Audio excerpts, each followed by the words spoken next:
Hey everyone, my name is Sammy Benjamin. I'm going to help you find your way around Storyblock, guide you through our visual editor, and I'll walk you through a demo space. Storyblock enables you to have multiple projects within each account. Spaces allow you to organize these projects into different areas. After logging into your account, you see an overview of all of your spaces on the right side, along with some key information, like region, last edit, users, and a small options button which allows you to enter the space, look into its settings, or simply duplicate it. If you have many spaces in your account, you can always use the search bar to quickly find the one you're looking for. You can also sort the results if you wish to. The next few topics will dive into the developer side of Storyblock. If you would like to skip this, feel free to jump ahead to content, where we discuss our real-time visual editor. The first thing you see after entering a space is the dashboard. It offers you a quick overview of some key information and data related to that specific space. Dashboard is the perfect place to catch up on important changes made within the space. Before jumping into more detail, it's worth mentioning that based on the user's role, the dashboard can look slightly different. There are three main variations: the owner dashboard, the admin dashboard, and the editor dashboard. Since I am the owner of my demo space, what I am seeing here is the owner dashboard. That's why, for example, I can see the plan details at the top. An editor would not be able to see that in the dashboard.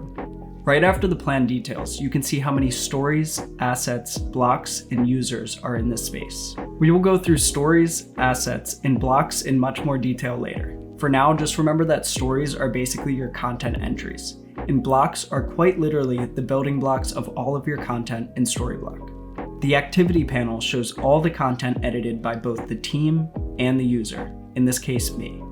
The list is sorted by date, as you can see on the right side, and you can quickly see what kinds of edits have taken place by looking at the small icons on the left side. The great thing about the My Last Edits part is that when you start working in the morning, you don't have to go around looking for the project that you were working on yesterday. You can simply come here, select your last edit, and jump right into the same project.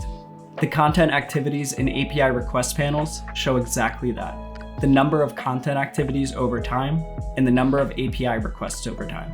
As I hover over these columns, you can see how many updates as well as how many API requests have been made each day. The apparent lack of activity is because this is just a demo space. On the left side of the interface, you can see Storyblock's main navigation. You can see the dashboard on the top, followed by all the different areas. Same as the dashboard, these areas may look slightly different based on your role, and also the apps that you are subscribed to. So your navigation panel may have a lot more options than mine. We'll go through each of them briefly in this video, but spend most of our time in the content area, as that's where you will be creating and editing content. For now, let's take a look at the block library. The block library, as the name suggests, is a library that holds all of the blocks that are used in this space. If you're a content editor, you probably won't spend a lot of time here, as this is mostly a developer-focused area. Storyblock uses a component-based approach to content management. Blocks are simply these modular components that can stack on top of each other to create content. The block library is where all of the definitions of your components and content types are stored. There are three main types of blocks: nested blocks, content type blocks, and universal blocks. For some examples, a banner is a nested block, an article page is a content type block, and key takeaways is a universal block, which technically means it's both a content type and a nested block. Blocks can be copied, moved, deleted, and customized easily, which in turn makes reusing and repurposing content much more efficient.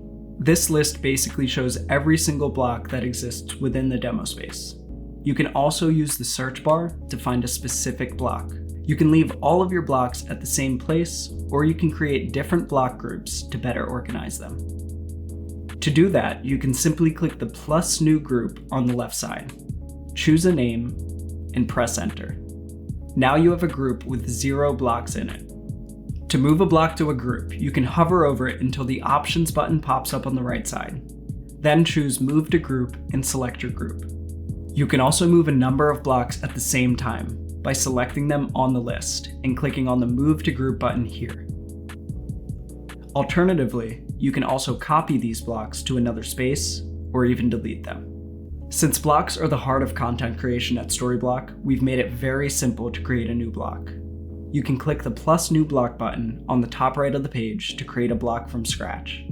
You can also edit your existing blocks. Let's do that. Let's select Key Takeaways, which is a universal block. In the new window, you can see the fields that make up this block. Let's say we want to add a new field here. To do that, first we have to give it a name. Let's name it Key Takeaways. Then we have to choose the field type option.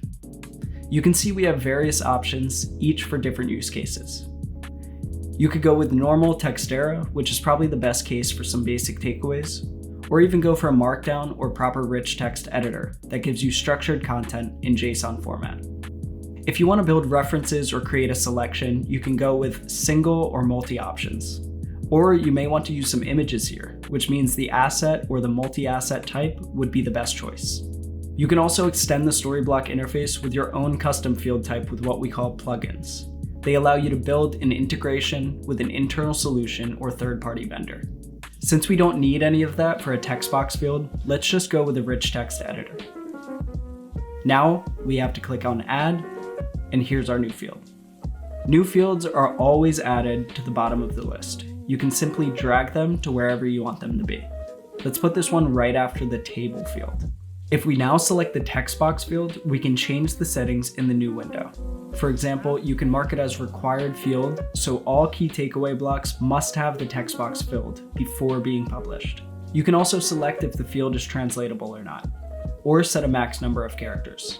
Once you hit save, you have your new universal block added to your block library. I mentioned before that you can easily create a whole block from scratch, so let's quickly do that too. First, click on the Create New Block button. Now, choose a technical name for your block and choose its type. Let's call this one Alternative Blog and define it as a content type. Here, you can also choose if the block belongs to a block group or not.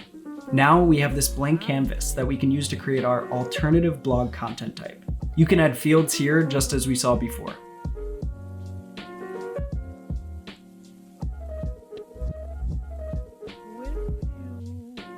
Then you can go to the Config tab to configure your block, like setting the block icon and color, or its display name. You can also use presets, which first have to be added inside the visual editor. We will also take a look at this later. For now, let's close our new block creation window and move to the assets area. The Asset Manager allows you to create, upload, edit, and store your assets directly in Storyblok. You can simply drag and drop new files or browse your computer to upload new assets. One of the best things about the Asset Manager is that our image service takes over the whole optimization of these assets. Whenever you upload an image to Storyblok, you or some developers in your team are allowed to use our image service for free. This allows you to receive smaller versions of your assets, generate thumbnails or preview images for your page overviews, or simply to enhance your site performance with lazy loading. Developers can also use the image service to change the format of any image. So let's upload our first assets. You have the option to rename your files if you'd like to, or set them to private assets by clicking the lock switch. If you click on the advanced options, you can also add alt text, captions, tags, or even a copyright or an expiration date. After you're done, click on save and upload your images. This may take a couple of seconds.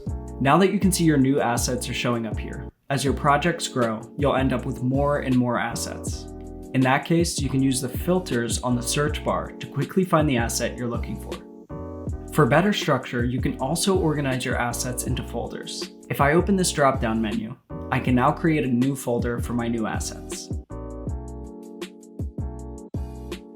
Now, I can simply select my assets, click on the Move to Folder button, and select the new folder that I just created. One of the greatest capabilities of our Asset Manager is the ability to directly edit your images. Cropping, rotating, changing the contrast or saturation, you can do all of that from here. You can select any image you want to edit. Here, you can see all the options available to you. On the right side, you can change the basic information, add in the metadata, check the activity, or see where the asset has been used in your space. A short side note here, if you'd like, you can set some asset fields such as the alt text or the caption as a required field. You can also achieve this by going to your space settings, choosing the asset library, and selecting the fields you'd like to set as required. Going back to our image, on the left side you can see a preview of your image. If you click anywhere on the image, a focus point would be set there. This will ensure your image is always centered on this point, regardless of what screen size you are viewing. If you want to get rid of it, just click on the focal point button up here. If you want to edit the image, you can simply click here to open up the image editor. The UI is very user-friendly, so I'll take you through editing an image.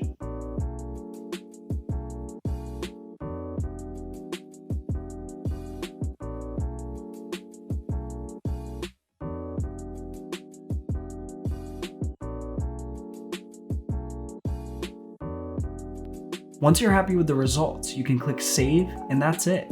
But in the case that you want to keep both the original and the new version, you always have the option to save the edited image as a new asset. Each asset has its own unique URL. If you need that, just select the asset and click on the Copy URL button. You can also do it by clicking on the Options button with the 3 dots and selecting Copy URL. Before we move on to the next area, there's one more thing to remember. Once in a while, you may delete an asset by mistake, or you may delete it thinking you'll never need it again, only to realize you actually need it. Well, we keep your deleted assets available. Let's quickly delete an asset. If we now go to the Deleted Assets window, we can see our asset right here. If you don't need your deleted assets, you can also permanently delete them from here. If you want it back, you can simply select it and restore it. Now, let's have a look at data sources. Data sources are key value pairs. They're most useful for website labels or as default values for global components. These data sources allow you to create and manage those key value pairs. This is really nice when you create multi and single option dropdowns in Storyblok for your marketing team, for categories, different color options, or in general when you want to put options in one place and reuse them later on. Labels, on the other hand, would be text pieces that occur multiple times on your site, which you'd want to edit in one place. So your marketers can add the key newsletter headline here and the translations on the right-hand side. Your developer would be able to consume those key value pairs and output them where the headline is actually used. Now that we've gone through data sources, let's go through tags. Tags form the basic taxonomies. You can create tags within the content area and assign multiple tags to a story. The tags area basically gives you an overview of all the tags used in the space. You will also have jump links for each tag, which would redirect you to the content area and will automatically set a search filter, so you can see all of your content entries that share that tag. As you can see, I have already been assigning some tags to some of my content entries. You can use tags in so many different ways. You can sort your content based on languages, authors, context, audience, or any other way that you'd like. This area provides you with an organized view of all of the content entries that you tag, just by clicking on the jump link. Next, let's take a look at the apps directory. The apps directory allows you to install additional functionalities to Storyblok. You can install all kinds of apps like Task Manager, Trashbin, Activities, Approval, S3 backups, pipelines, and a lot more that would make your CMS experience even better. Depending on your subscription plan, your options when it comes to available apps may vary. Additionally, you can always extend Storyblok's capabilities with your own custom applications. If you're interested in that, just check out our documentation and guides on storyblok.com. For now, let's just install the Activities app. Simply select the app from the list, and in the following window, click Install. You can see that now there is a new area here called Activities. The activities area is a comprehensive list of all activities within the space. You can also choose to see those that have only occurred in a specific time frame. Back in the apps directory, you can also check the Installed tab to see which apps are currently installed in this space. There's one last section to go before we jump into creating content: the space settings. The settings area is where you can configure your space, from defining user roles and managing workflows to setting up integrations with different tools like Slack or using webhooks. Most of the fields in the settings area are accompanied by short descriptions of what they mean. Let's quickly go through a couple of options. The first thing you should know is that in the space section of your settings, you can find your space ID. You need this whenever you submit a support ticket. With your space ID, we can associate your support request with your space and react faster. In the Visual Editor tab, you can define multiple domains and locations to quickly switch the preview URLs in the Visual Editor. Let's quickly look at the Backup and Restore tab. This area allows you to configure your backup and restore options. You can activate automatic daily backups for a specific time. If you take a look at the Restore tab, you can see that you can also restore your space from backups on your Amazon S3 bucket. You can also choose which entities to restore. If you're a part of the marketing team, or if you're a manager, probably the most important parts of these settings are the team management and workflow sections. So let's take a look at those. The team management area allows you to configure your users and define different roles. You can invite collaborators to your space and then assign them any role that you'd like. If you want to add a new user, just click on the Add New User button, type in their email address, choose a role, and click on Send Invite. Speaking of roles, you can also define your custom roles with Storyblok. To do that, let's look at the Roles section.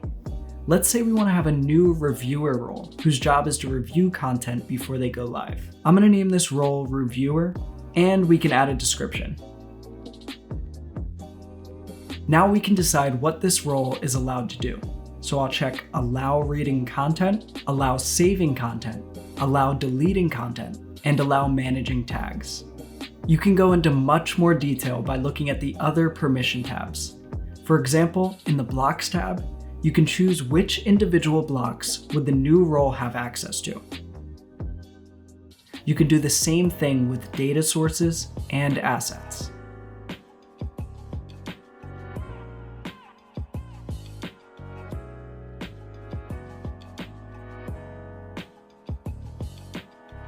The Workflow panel is where you define the different workflow stages for the space. As you can see, there are 3 default stages already set in every space: drafting, reviewing, and ready to publish.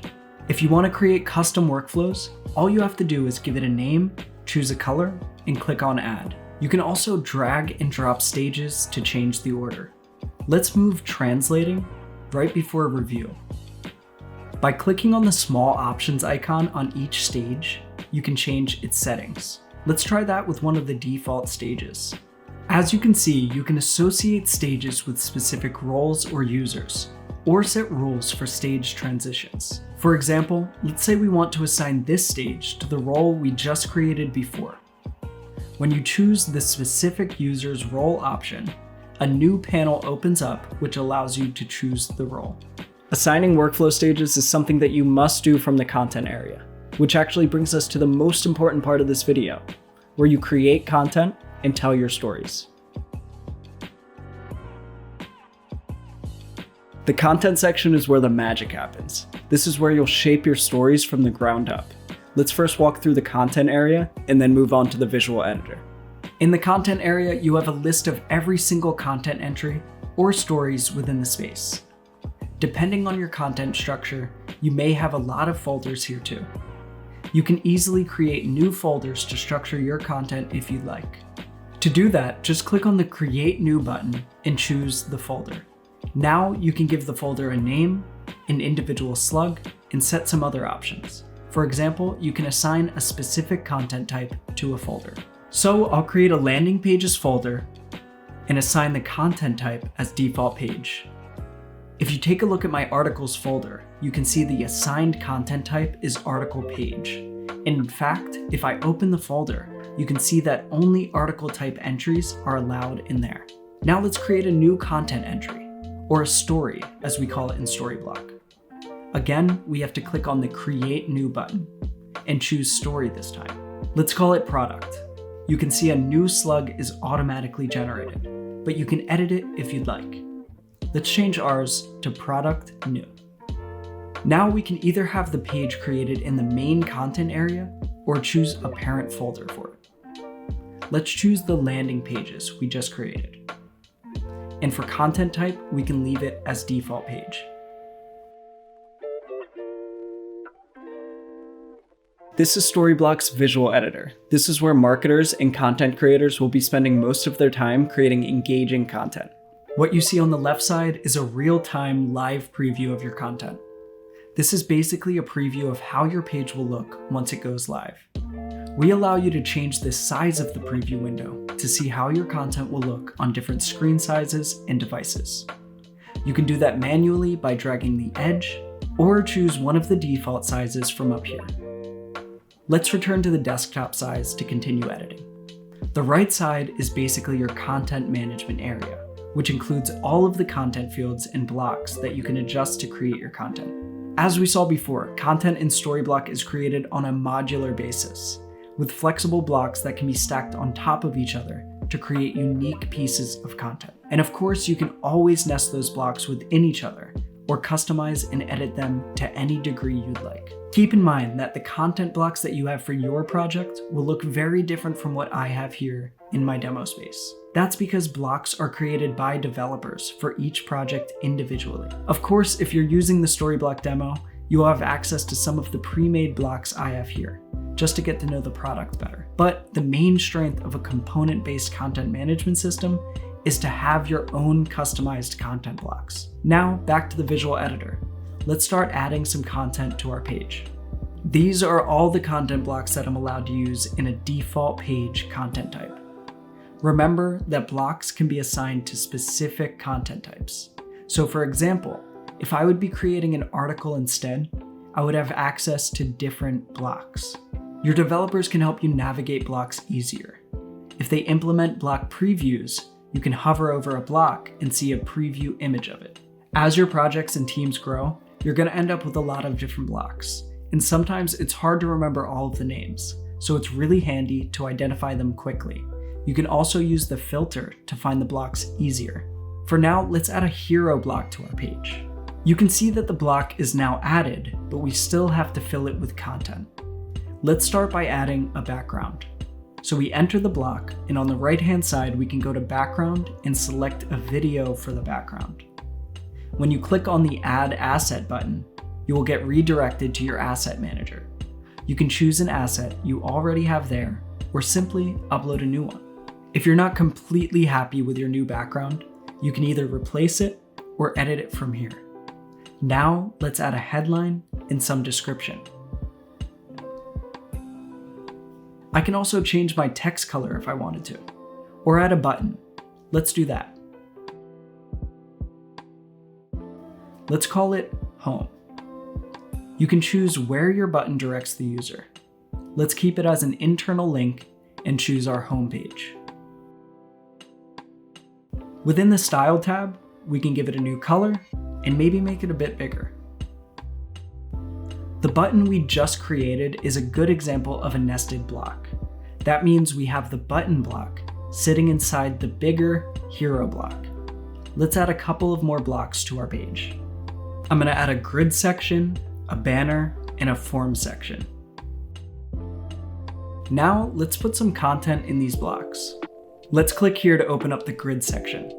Within the General tab, we can add a headline and a lead.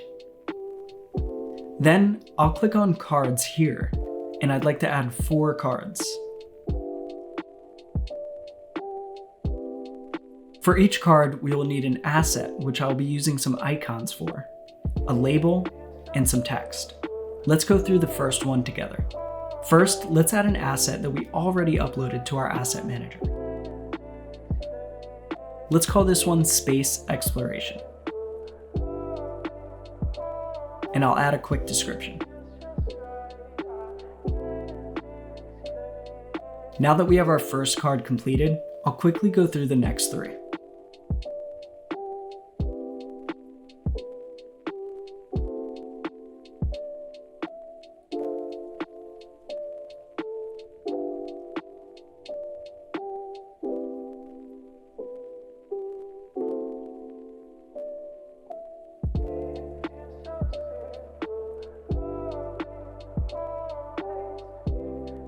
Let's go back into our first card and add a button. All you have to do is click on the card you'd like to add to and click here to add a button. Within the button settings, we can link this to an internal link and label it something like visit. Then we can change the style. I'll enable ghost, change the color to secondary, and alter the size if needed. Let's add one more button to another card.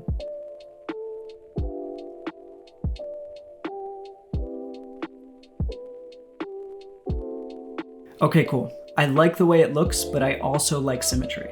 So let's move this card on the left with the button to the center. Let's quickly fill the remaining blocks too. Let's give our banner a new background and some text.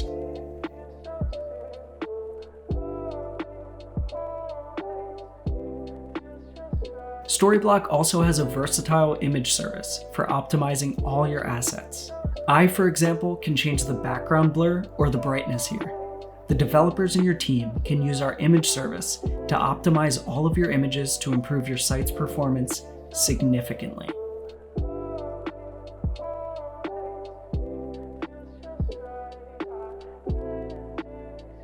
Finally, scrolling down to the form, I actually like the way it looks, but let's click submit to test it out.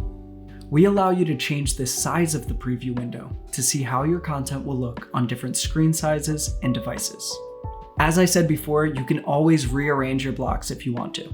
You can also copy and paste your blocks across different stories. I'm going to show you how that works by using our content browser.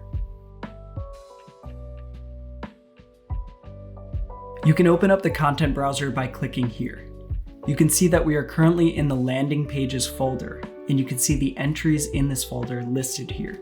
If I click on the small home icon, I can see my whole content area. So let's try bringing a block from our home page to the page that we are currently working on. All right, let's copy the featured articles section. And now let's use the content browser to go back to our original page. And now you can see whenever I move my cursor over the right panel here where you add new blocks, I can now see a new paste button pop up. So let's go ahead and paste it, and there you go. Of course, if I want to, I can now edit the content too. As I was working on the content, you've probably noticed 2 icons popping up while hovering over different parts of the page, and also over different fields in a block. One of these is the settings, and the other is discussions. Discussions is one of the most powerful tools of our visual editor. It allows you and your team members to collaborate directly inside a piece of content. You no longer have to give and receive feedback on Google Docs or other similar platforms, and then bring your finished content to your CMS. With Storyblock's discussions and commenting system, you can collaborate within your CMS as you are building your content on the go. This makes content editing both smoother and faster. Let's say I was not happy with the video in the header and wanted to ask someone in the team to find something else. I can simply open a discussion on the background video field, tag them, and tell them what I need. Now you can see there is a speech bubble with the number 1 next to the field. That means there is currently 1 comment on this specific field. At the very top of the page, you can see another speech bubble with a 1 added to it. This one keeps track of all of the comments on this page. I'll add another comment on the headline, for example.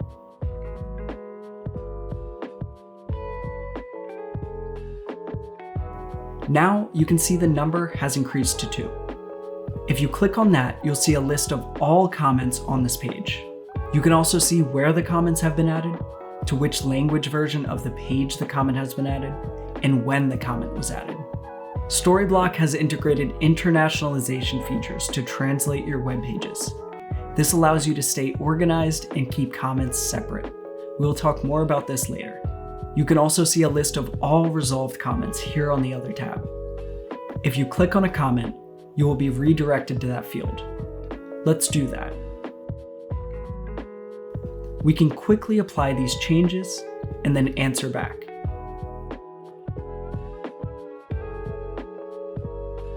Once we're finished, we can resolve this discussion. With Storyblok's commenting capabilities, you no longer have to rely on emails, Slack messages, or Google Docs discussions to run a feedback loop.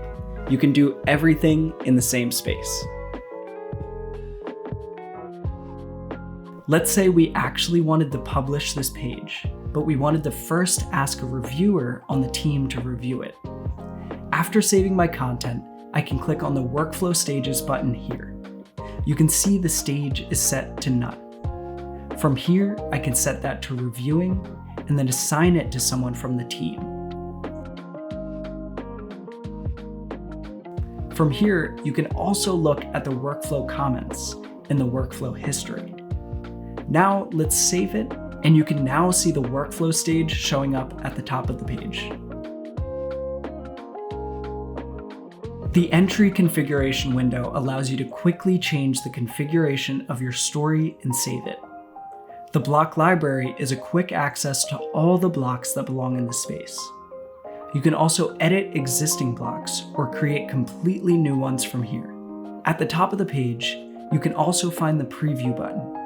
If you press that, a new window will open up in your browser, which is a preview of the current page. This is great if you are preparing a concept and are looking for feedback before publishing it. Or you may want to show it to someone outside of the organization. Next to the preview window, you can see the publishing status of your story. The gray icon means that the page is not yet published. It will turn green once it is. You can also check the complete history of your page in the visual editor. Open up this drop-down menu next to Publish and click on Page History. This is the complete log of all changes since the page was created. You can read our editor guides for more detailed explanations of the page history and how to use it to restore your page to older versions. If you're happy with everything, you can click Publish. But wait, something's wrong. That's because I'm still at the reviewing stage and it won't allow me to publish the story like that. First, I have to advance the workflow stage to ready to publish. And now I can finally publish my page.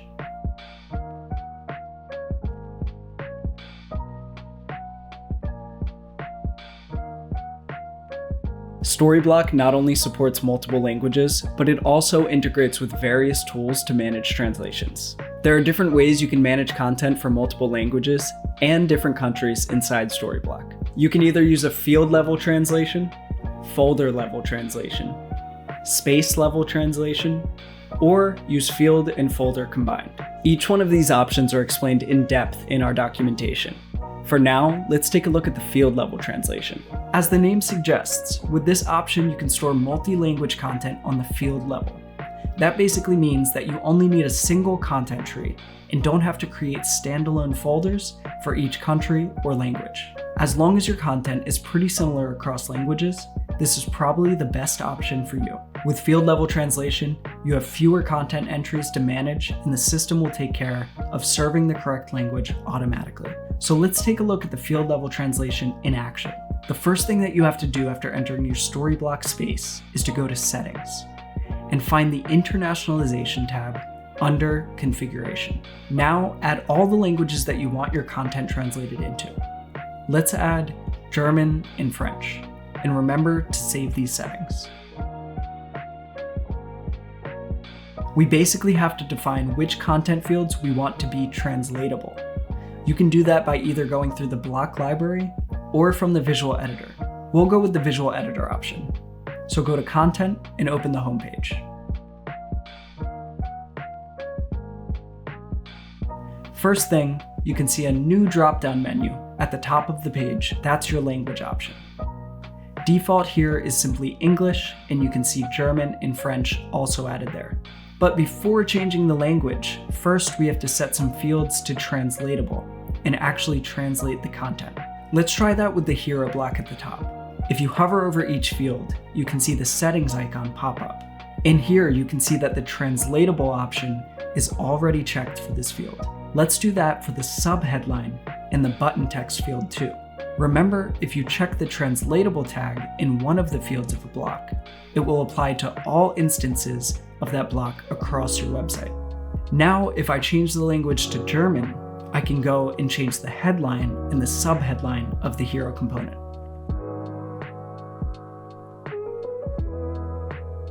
You can see now there's a new translate slider for those fields. Same thing for the button labels. Now let's save the page. Now, if I change my language back to default, you can see the English version of my content. And as soon as I turn it back to German, you will see the German version again.